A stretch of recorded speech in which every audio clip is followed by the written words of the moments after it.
Let me start with a question. Please raise your hand if you want to get Alzheimer's disease.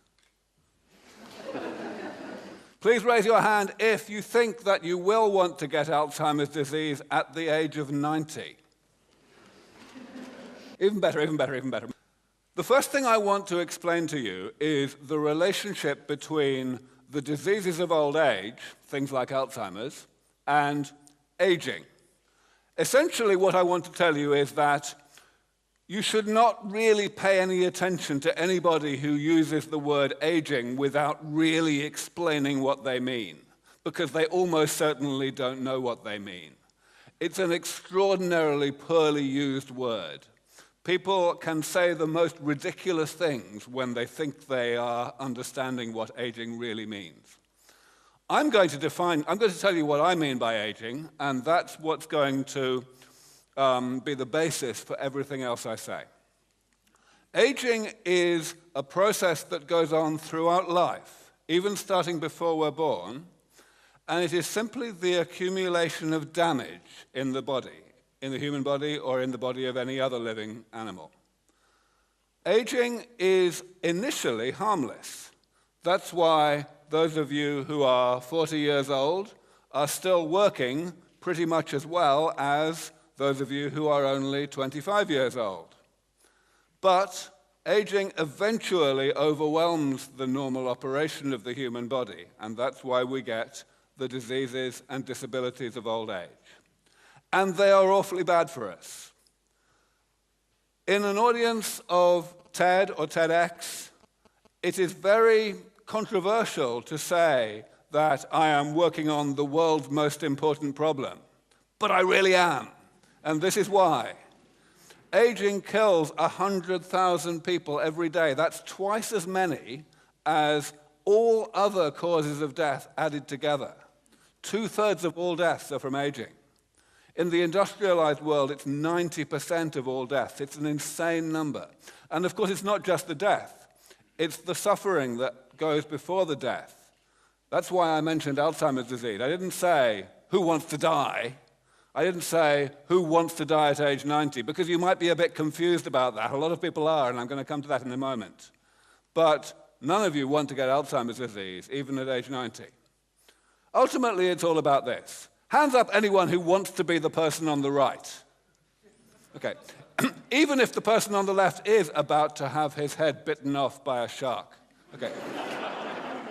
So it's all about health. It's all about looking and feeling and functioning just as well as you did when you were 25, however long ago you were born. But still, people say these things. You know, people, first of all, they just don't listen. They think that it's all about being in a bad state of health for a very long time. They think that the elimination of aging is a bad idea because they can't work out what they would do, or they can't work out where we would put all the people, or they don't think that it's going to come along in time for them. And of course, they don't care about their children at all. I mean, goodness me. So I think it's all about this. I think it's that aging is so horrible, so scary, that we have found it necessary to put it out of our minds and pretend that it's not horrible at all. And it doesn't matter how we do that, so long as we can, so long as we succeed in tricking ourselves into the idea that aging is a good thing, even though it doesn't look like a good thing. That made perfect sense. It was a rational thing to do until very recently. Because until very recently, nobody had any idea what to do about aging. But now we do. Now we are within a reasonable distance, within striking distance, of developing medicine that really brings aging under the same level of medical control that we have already today for most infectious diseases, like, tuberculosis or whatever. It's like this. People will refuse to think about whether it's actually a good idea to defeat aging because they say, well, it doesn't really matter whether it's a good idea or not, does it? Because we're never going to do it. But the same people, at the same time, will also say that we'll refuse to think about whether it's actually likely that we could do anything about aging anytime soon, because who cares, because it's a bad idea, right? So the pessimism about the desirability and the pessimism about the feasibility join together to perpetuate each other. And that's why I have to give these talks about why it's so important to do this. But of course, in order for me to make any kind of case for this, I have to show you that this part over here, that aging is immutable, really is no longer true. And that's what I'm going to do for the rest of my time. The way that my organization, Sense Research Foundation, is going about combating aging, or developing medicine that will combat aging, is we are developing regenerative medicine for aging. We're interested in not just slowing aging down, slowing down the accumulation of damage in the body, and thereby delaying the age at which we get sick. We're interested in actually repairing that damage, reversing biological age, taking people who are already maybe 60 years old and making them biologically 30 again. That might sound as though it's far harder than just slowing aging down. And indeed, most people who study the biology of aging made that assumption. But a decade or so ago, I realized that that assumption is wrong, and that actually repairing the damage of aging is likely to be much easier than stopping it from happening in the first place. And the way I realized that was essentially by looking at the details. Regenerative medicine is all about restoring the structure of the body, whether it's at the level of the whole organ by replacing an organ with an artificial one, or at the cellular level using stem cell therapy, or at the molecular level, repairing the insides of cells, for example. Aging is all about the accumulation of damage, and damage happens at all of those levels. We have to think about molecular and cellular and whole body damage when we think about aging. And as I explained a moment ago, aging is initially harmless. It is harmless for a long time because the body is set up to tolerate a lot of damage. But it's not set up to tolerate an infinite amount of damage, and that's why eventually we get the diseases and disabilities of old age. Now, the reason that that definition of aging is so useful can be explained using this little diagram. These two approaches that I'm describing here, the gerontology approach and the geriatrics approach, are ways of potentially combating aging, postponing the ill health of old age. And they have both been around a long time, and neither of them work. And neither of them ever will work. Well, not for a very, very long time, anyway. The geriatrics approach is an attempt to treat the diseases of old age just like infections, to eliminate them from the body by attacking the symptoms directly. And that's obviously hopeless, because aging is a side effect of being alive in the first place. You can't eliminate it from the body. The gerontology approach says, let's try to slow down the creation of damage so that it doesn't get to this bad level until a later age. But here's the problem with that. We just don't understand the body very well. This here is a simplified diagram of a small subset of what we know about how the body really works. And as you can see, there's no way that we could possibly manipulate this thing to do less of something we don't want it to do, namely the creation of damage, without at the same time breaking it so that it does things that do more harm than good. You know, that's an understatement of the problem. The real problem is that this is a small subset of what we know about how metabolism works, right? And any biologist will tell you that that is completely overwhelmed by the astronomical amount that we don't know about how metabolism works, let alone all the stuff that we don't even know that we don't know. So, you know, there's no way we're going to make this work. But luckily, there is this third approach. This is the regenerative medicine approach. We can call it the maintenance approach. Essentially, what this is, we say, let's not try to interfere with the process where metabolism creates damage, or the process where damage eventually causes the diseases and disabilities of old age. Instead, let us separate those two processes from each other by going in and repairing the damage. And this is the damage. Of course, everything I have said so far has been very dry and theoretical, and maybe it'll work and maybe it won't. In order to actually justify what I've said so far, I have to give you some details. And in the 7.5 minutes I have left, I won't be able to give you very many details, but at least I can start. The great thing about damage is that it's not very complicated.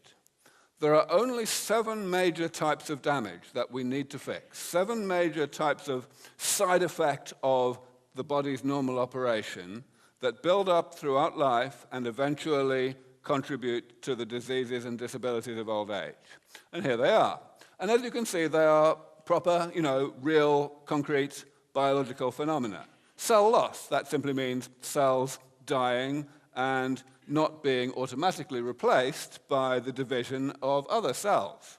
You can go down the list and it's the same thing for all of them. But here's the really good news. We can be pretty confident that this list is comprehensive. The reason we can be confident is twofold. First of all, it's been the same list for 30 years. All of these things have been talked about for at least 30 years and researched by people who study the biology of aging. We've come a very long way in biology in that time. You would really have thought that the list would have got longer if, it could have done.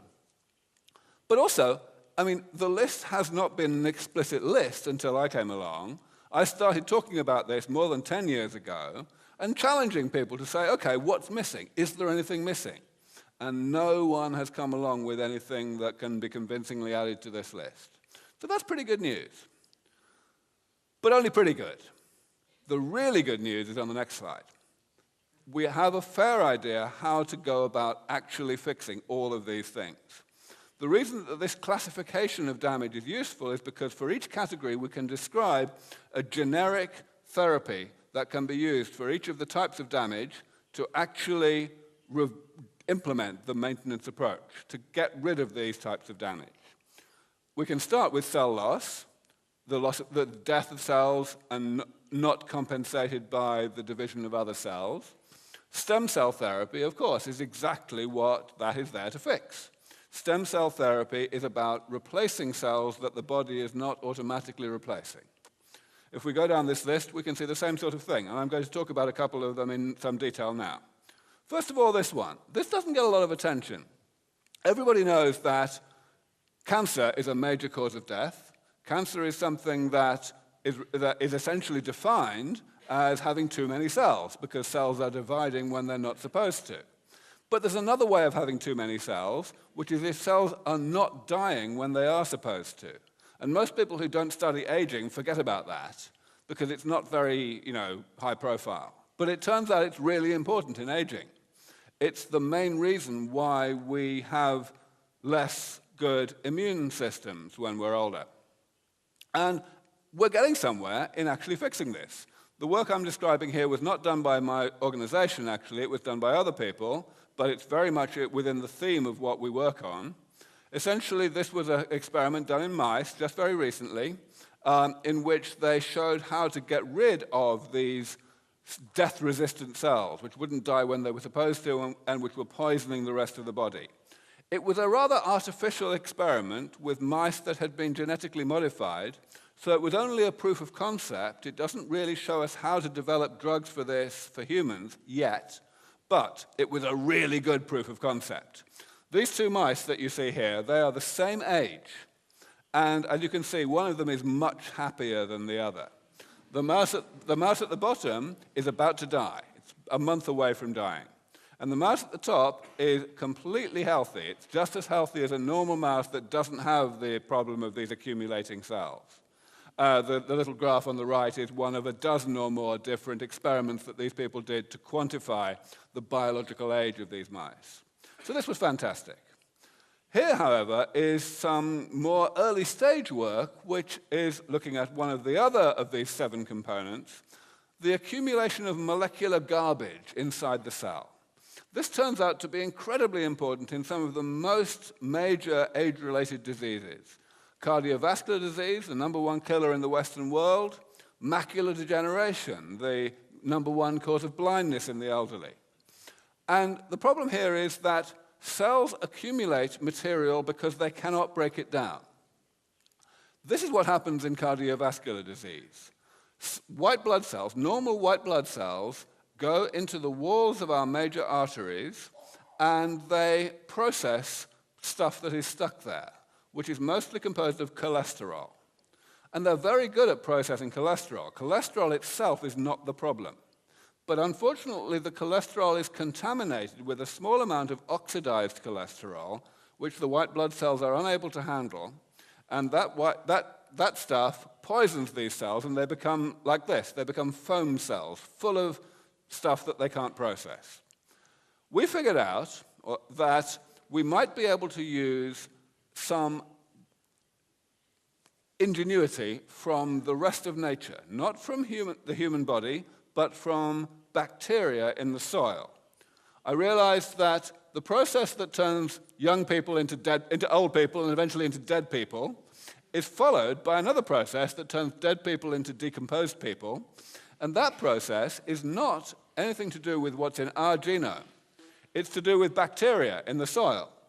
I realized that we might be able to find out how they break down the human body, and we might be able to use that information to help our own cells, this is a human cell, to break down things that they normally can't. It works. This particular substance here, 7-ketocholesterol, is the thing we're going after. It's the main reason why we get cardiovascular disease. And we found some bacteria using this system called an enrichment culture, which can break it down. These two strains of bacteria can break it down really well. We published this, as you can see, 5 years ago.